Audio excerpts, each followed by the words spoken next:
nós abordaremos a temática doença de Parkinson, onde entrevistaremos o professor Rômulo de Abreu Custódio, mestre em gerontologia pela Universidade Católica de Brasília, pós-graduado pela Universidade Gama Filho em obesidade e emagrecimento e pelo Centro Universitário de Desenvolvimento do Centro-Oeste, Unidesc, em gestão de sala de aula e em nível superior. Graduado em Educação Física pela Universidade Católica de Brasília em 2002, com ampla experiência na área. Professor, nós gostaríamos primeiramente de saber sobre a sua tese de mestrado, análise da alta eficiência em idosos com doença de Parkinson que participam de um programa de exercício de força. Queremos saber a sua experiência com esses pacientes. Eu ingressei em 2011 no grupo de estudo de doenças neurodegenerativas da Universidade de Brasília, na UNB. E lá nós temos um grupo onde a gente atende os pacientes com Parkinson e a gente promove atividades físicas voltadas para esse público. Então a minha experiência vem daí. E a minha tese, ela foi voltada para analisar a alta eficácia das pessoas que têm a deficiência, né, a doença de Parkinson.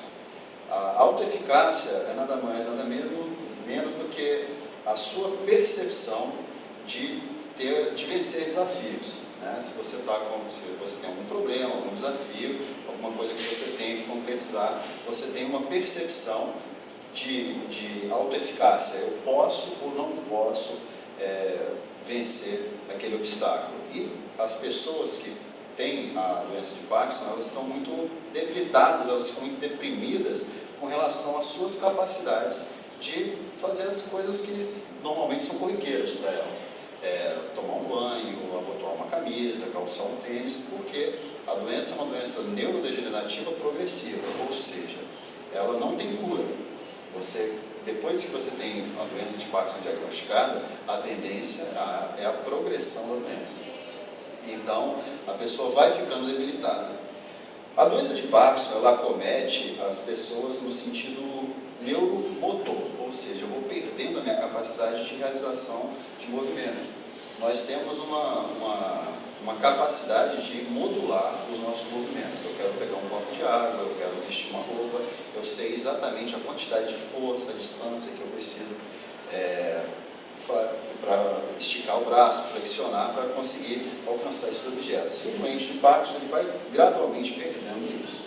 O Parkinson, normalmente, que as pessoas conhecem, é um Parkinson tremulante, que você observa onde a pessoa tem tremores involuntários. Ela está parada e ela fica tremendo, né? E você pode achar que aquilo ali é o Parkinson, né? Porque existem as síndromes parkinsonianas. Você pode ter uma síndrome e essa síndrome desaparecer e o Parkinson não ser diagnosticado. Mas, infelizmente, esse Parkinson ele demora muito para ser diagnosticado.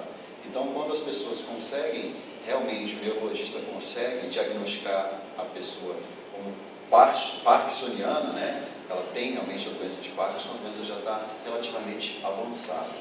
Então, essa é a nossa grande dificuldade. Qual é o motivo do Parkinson? Ele é genético ou ele assim, surge?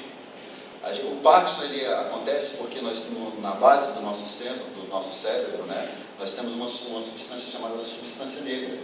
E essa substância negra, ela na base do cérebro cruzam neurônios que são responsáveis pela nossa parte motora.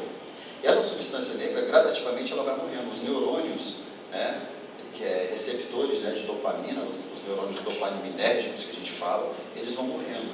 E a dopamina, né, é um neurotransmissor responsável por essa modulação muscular. Eu, por exemplo, eu quero levantar da cadeira e simplesmente mando um comando para a musculatura e essa musculatura obedece. O parkinsoniano não, ele vai mandar o comando e esse comando não vai acontecer, porque essa substância negra ela está morrendo. Então, mas não tem uma causa específica. Meu pai teve Parkinson, meu avô teve Parkinson, eu posso ter Parkinson? Pode, não pode. E ninguém da sua família teve Parkinson, você desenvolve Parkinson. Então não tem uma causa específica.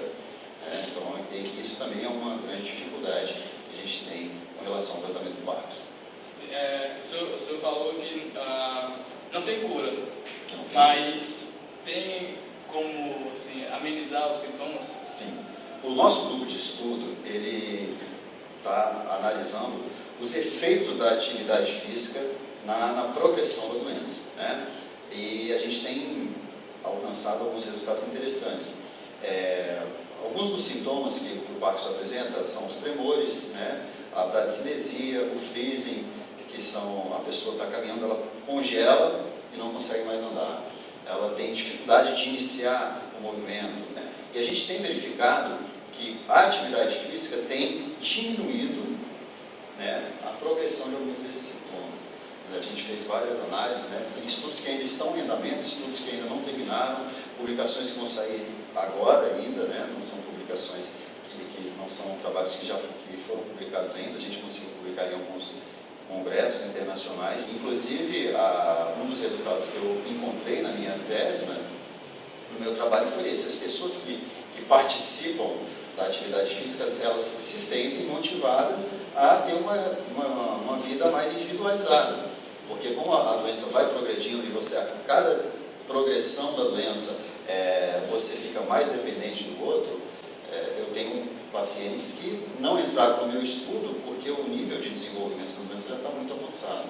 São pessoas que requerem um cuidado bem específico para se deslocar dentro de uma sala de musculação. Não quer dizer que eles não estão fazendo atividade. E mesmo essas pessoas que já estão com uma doença bem avançada, têm demonstrado uma expectativa melhor, até mesmo da interpretação da vida dele com relação à doença. Se sentem mais motivados a treinar, a sair de casa, a voltar a dirigir. Eu tinha pacientes que não dirigiam há 5 anos e voltaram a dirigir. Assim, você podia nos falar quais são os exercícios físicos que têm mais eficácia no tratamento da doença? Não se sabe.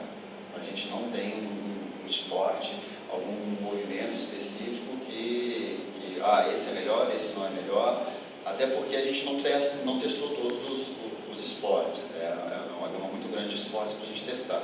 No nosso grupo de estudo, a gente tem um grupo, uma amostra dançando, praticando o tano. Tem os alunos que fizeram musculação comigo e com mais alguns outros pesquisadores.